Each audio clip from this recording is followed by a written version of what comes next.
Cha. Directly proportionate to Aztec temples. And you would wear these. Where would you wear these? I mean, In on your airports, head, of on course. TV, in concert. Funerals. Things that I find funny. Lots of things that I find funny. The occasional joke about flatulence. Occasionally, not often. And I say flatulence because I'm really impressed with how yesterday you said fiefdom and moribund. Yes. Yes. My favorite law firm, by the way, from the law firm of fiefdom, moribund, and flatulence comes Mr. Bryan Chaffin, everybody. Bryan Chaffin, he is, of course, the managing editor. Nope, he's the editor-in-chief. I got through 2 days getting it wrong. It's fine, whatever. He's the guy you talk to at the, well, you don't talk to him, actually. You talk to his people, and his people will decide whether you get to talk to Bryan Chaffin, editor-in-chief at the Mac Observer. I can't think of what else I find funny. I had a whole list of things I find funny, and then I forgot it because I made the cleverly disguised fart joke. What's interesting to me is when you said, so Monday, of course, we talked about whether or not Apple should still be doing business in China. Did we decide, by the way? I think they should be doing business in China until they decide not to. You think they just need to be gone, gone, gone? I think they need to do everything they can to be out as quickly as possible. Okay. Well, and faster than they appear to be doing it, because I don't think they're doing it at all. See, here's the thing. You see, I wonder if they actually are doing it, but they can't say they're doing it because the day they say they do it. I mean, this is like the thing where Drax in one of the Avengers movies was like, I've mastered the ability to be invisible by just moving really slowly. I mean, basically, the day that it becomes clear that Apple is trying to get out of China, they need to be out of China. Because, I mean, stuff stops that day, I would think. It does, right. Yeah. It does. It absolutely does. What's funny to me is you said, is that going to be too political for you? And I'm like, well, I'm going to talk about all the horrible stuff happening on Capitol Hill and various Capitol Hills around the country. And I shouldn't say all the horrible stuff because it's not all horrible. But, you know, we're doing politics again today, although not on a particular. Well, I don't know. Let's just do it. I found it kind of interesting that I don't even know where to begin. That's the thing. Last summer, summer of 2020, last summer's big thing on Capitol Hill, where they got Jeff Bezos on a Zoom, and they got Sundar Pichai on a Zoom, and they got Mark Zuckerberg on a Zoom, and they got Tim Cook up on a Zoom, right? And they were going to have this, meeting of the minds. And of course, I'm kidding. What they were really going to have was a bunch of people sitting there yelling at tech CEOs, everybody looking for their own, sound bite. With Democrats saying we need to break up tech because it's anti-competitive, and Republicans saying we need to break up tech because it's not nice to Republicans. Right. And so so apparently Dave Cicilline, whose title I forget, I can't remember if he's antitrust. I can't remember what his title is, but basically it's still his job to go after anti-competitive behavior in tech. He's come up with an interesting idea, a story that I brought to people last week on macOS Ken. Rather than trying to do one big thing that takes care of tech, he is looking at as many as 10 bills, the first one rolling out sometime in May, that'll just tackle little bits and pieces of tech. And his thinking is twofold. The first is it's going to be harder for lobbyists from Silicon Valley to fight on 10 different fronts as opposed to one big front. And the other thing he's thinking is he might be able to get a Republican on board something if instead of one big omnibus bill that handles everything, maybe get some Republicans to go on this one little thing they're doing and some other Republicans to go on this other little thing they're doing. And you basically chip away at big tech's power. From his standpoint, too, maybe you get two things instead of zero. Yeah, exactly. Because doing all or nothing is going to be nothing except for sound bites and frustration, I would think. Yeah, and there is also it is incredibly difficult for regulators, or in this case Congress, to control what something like the tech industry does without there being huge and manifest repercussions and more of those ripple effects that we mentioned the other day. Yeah, the other thing that I have a hard time with is the idea that there's a tech industry.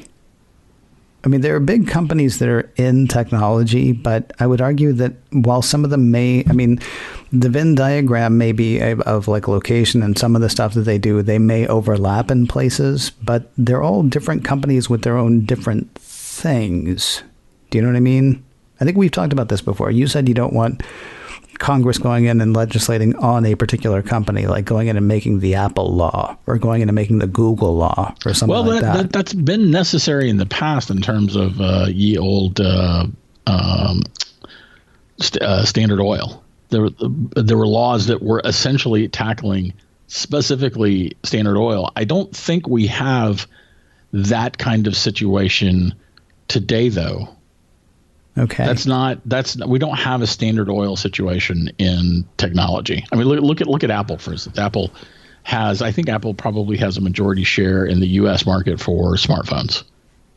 Or close to it. It's super close. What's the difference between majority and plurality? I can never remember, because I want to say Apple's at like plurality. I want to say Apple's at like 45%. So they don't have a majority market share. You with the computer, just make stuff up like I do. Oh, you're right. Make stuff up like I do.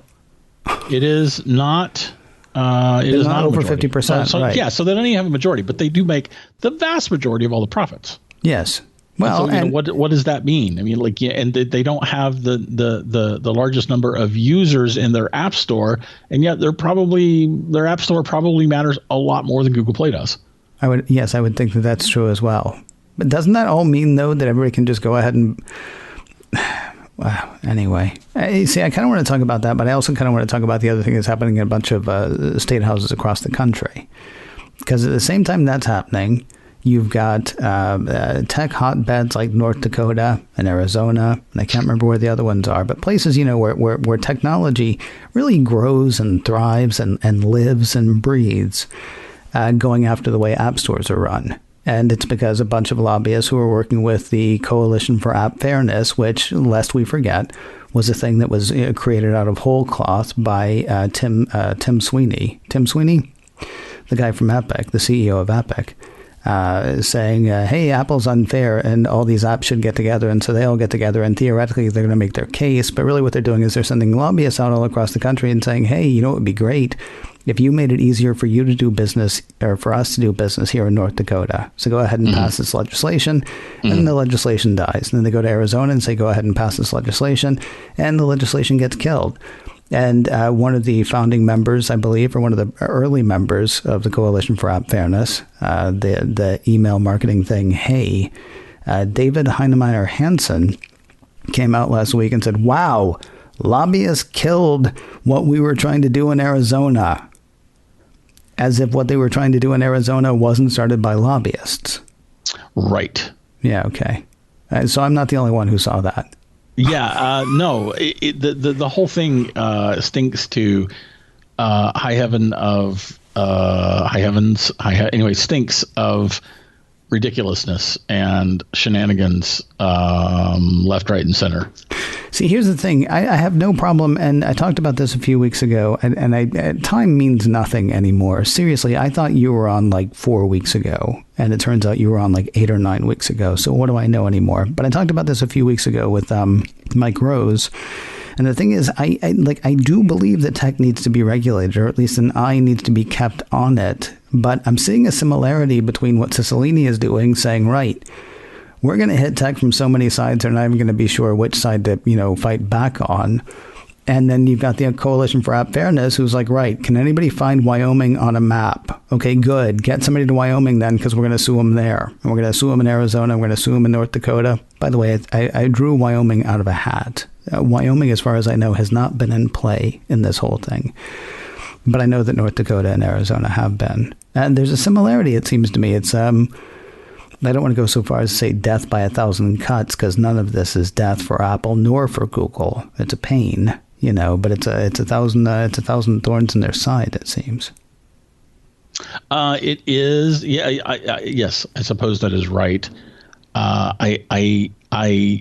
The whole time you were talking, I kept thinking about your earlier point that what is the tech industry, and I the thing that kept echoing through my mind is, if you have a problem with Apple, it's probably not the problem you have with Facebook. And if you have a problem with Facebook, it's probably not the problem you have even with Google. Right.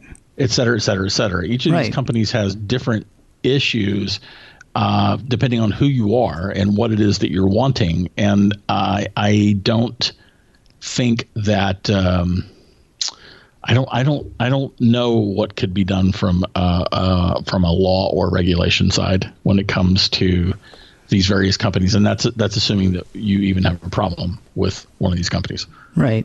And that's the thing that's driven me crazy since those hearings last year. I understand that, they're all in Silicon Valley except for Microsoft, but Microsoft wasn't even part of that. Actually, Amazon's not in Silicon Valley either. I apologize. I understand they're all, they're things that come to our computer, and there are things that come to our phone, and there are things that come to our smart TVs. And like I say, there is some overlap, but I mean, they're all different companies doing different things. And so to say, well, we all know big tech is too powerful, and so it needs to be stopped. It's like, okay, well, which part are we talking about? Why are we talking about that part? Yeah, what are we stopping? What I haven't heard is, as Mike Rose brought up here a few weeks ago, nobody's talking about AWS, which is perhaps the biggest and scariest thing out there. Nobody's talking about, I don't know, I'm thinking of other companies that I can't think of off the top of my head. Salesforce has a tower in San Francisco. What do they do? What are they up to? How are they never hauled before? Or should they be? Is that even a thing that people need to worry about? It's very interesting that the thing that all the congressmen and senators are worried about are the things that everybody walks around with on their phone. I mean, are we looking at infrastructure? Are we looking at sort of the actual nuts and bolts of things? Or are we looking at the things that we can see? And don't forget the ever present, if not quite front and center at the moment, but the ever present issue of whether or not we get to have our data be secure. That's not a hot button issue at the moment. Right. No, that's not a hot button issue at the moment, but it can be just any second. Any second, it certainly can be. And my biggest problem with technology is that Mark Zuckerberg does not have the wisdom to wield the power that he has amassed. He is not a wise human being. And he makes terrible decisions, and he has terrible judgment. Honestly, I know you were talking, we were talking yesterday about the Intel thing, and you're like, well, that's just marketing. Who cares? It was fascinating to me to watch the whole thing where Apple says app tracking transparency, and Facebook says, oh, can you give us more time because we're going to work on it. Then they spend that time actually spending horrible yarns about how terrible it's going to be. And then they realize they're not going to be able to stop it. And so Mark Zuckerberg comes out and says, honestly, we're probably better positioned because of this. And I'm like, oh, my God, that company is run by a 5-year-old. The company is literally run by a 5-year-old who's just like, no, I don't care. I wanted to do this anyway. Dude, you're like, anyway, go ahead. I'm sorry. Plus, the notion that engagement has value above all things. Yeah. That is a very unwise position. I know it's really easy for me to say that now because I'm looking at the after effects of all the crap that Facebook has bestowed upon the world.